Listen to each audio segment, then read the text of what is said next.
खराब हो गई है कि एक दिन तुम भी सास बनने जाओगी। तुमको ये नहीं पता? अरे वो भी तुम्हारी माँ जी, तुम उसको माँ देखोगे। मैं आपको सच बता रहा हूं ये बात साहब। इधर कहते हैं कि साहब हमने बेटा लेकर के बेटी दी है, लेकिन इधर ये भी तो माँ है, ये भी तो कहती है कि मैंने बेटा देकर के मैंने बेटी ली है? अब मुझे ये बताओ, जो बेटी की जो माँ होती है वो बड़ी होती है कि बेटा की माँ बड़ी होती है? बेटी की माँ होती है।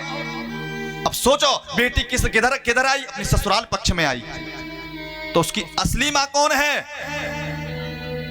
असली माँ है सास, जिसको कहते हैं। लेकिन सास को हम ऐसे देखते हैं कि बस पूछो मत। एक दिन सास बनोगे, ध्यान रखना, सास बनोगे पक्का, तुम भी सास बनोगे। और जब तुम्हारी बहू जब तुम में पढ़ा मारेगी ना उठा के, तब अकल आएगी। अरे राम राम राम राम, यदि हम अपनी सास की सेवा कर लेते, वो हमारी मैया है? तुम लोगों को ये होश नहीं है, जिस समय पे विवाह किया जाता है उस समय पे क्या स्थिति होती है, वो होश नहीं है तुमको भी।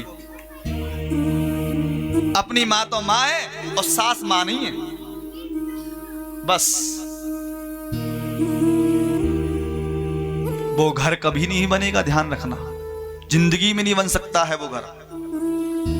एक ना एक दिन उसके बेटे ये कहेंगे, तेने हमारी जो है दादी की सेवा करी तेने सेवा।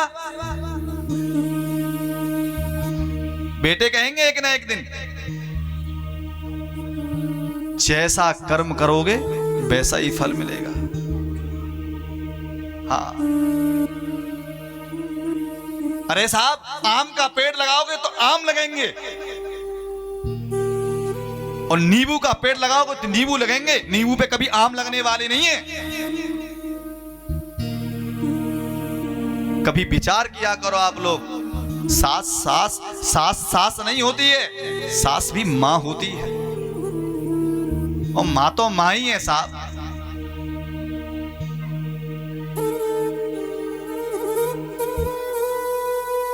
अच्छा, कष्ट तब होता है वास्तव में बेटा सुपात्र हो। जिस घर में बेटा सुपात्र हो वो अपने माता पिता की सेवा करता हो, और यदि बहू ऐसी आ जाए, कैसी कि ये मेरी सास है, ये मेरी मां नहीं है,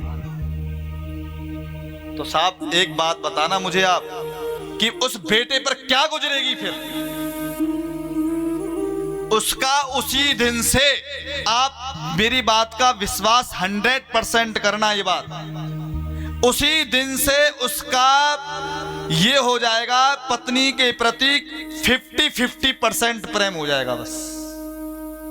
चाहे तुम कितना भी समझ लेना कि मेरा पति मुझसे बहुत प्रेम करता है, 50-50% बस की बात। और यदि तुमने उस बेटे के सामने उसके माता पिता की, तुमने अपने माँ पिता बन के तुमने सेवा करी, तो सच मानो महाराज, वो पति तुम्हारे लिए नौछावर है। हाँ, हम आपको बिल्कुल सत्य बात बता रहे हैं, और ये अनुभव की बात बता रहे हैं हम आपको। ये अनुभव किया है हमने। सास भी मां होती है, तुम भी तो सास बनोगी है? या तो फिर बेटा पैदा करना ही छोड़ दो, हम सास ही नहीं बनेंगे, हम छोड़ दो, हम नहीं कर रहे संतान पैदा, हम सास ही नहीं बनेंगी, तब मारे हम तुम्हें। फिर क्यों कहते हैं महाराज जी हम तो बांझ रह गए, हमारे पास तो पुत्र ही नहीं है, बेटा ही नहीं है हमारे पास तो है?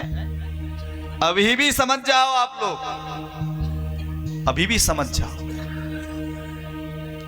मां अपनी मां, सास भी अपनी मां ही होती है, और मां का प्यार तो साहब मां का प्यार ही होता है। यदि तुम इतना प्रेम प्यार दोगे ना तो वो यही कहेगी, बेटी, बहू नहीं कहेगी, वो बेटी कहेगी। बेटी, बेटी ये कर ले, बेटी ये कर ले, बेटा ये कर ले, बेटा ये कर ले। अरे भैया, मैं तो यहां तक कह रहा हूं, यदि तुम अपने घर में ही ये जो है माता पिता होते हैं ना, घर में ही ये साक्षात परमात्मा होते हैं साहब। कहीं मंदिर जाने की क्या तुम लोग बार जो है, कहीं गोवर्धन, वृंदावन, कहीं भी काशी, कहीं भी हरिद्वार जाने की कोई जरूरत नहीं है। घर में तो बेचारे वो तड़फ रहे हैं, और नहीं हम जा रहे तीर्थ करवे, हम तीर्थ करवे जा रहे हैं हम, लेकिन हम घर में जो है वो बेचारे तड़फ रहे हैं। एक पानी गिलास लेने के लिए तड़पते हैं वो। भैया, अभी भी समय है। यदि ये समय यदि निकल गया, पता नहीं वो अपनी आत्मा से कैसा तुमको आशीर्वाद देके जाएं, और पता नहीं वही माता पिता अपनी आत्मा से कैसी बद्दुआ देके जाएं। और मैं तो आपको एक और बात बता देता हूं, जिस घर के अंदर संतान उत्पत्ति नहीं होती है, पता है, जो संतान उत्पत्ति नहीं होती है, वंश वृद्धि नहीं होती है, तो तुम लोग क्या कहते हो, साहब इस घर में तो पितृदोष लगाओ भैया। वो पितृदोष क्या है? उन पितरियों का ही बद्दुआएं पड़ी हैं तुमको। इसलिए मेरा करबद्ध निवेदन है आप लोगों से, मां अपनी मां भी होती है, सास भी अपनी मां होती है, मां तो मां ही होती है साहब, मां तो मां ही होती है।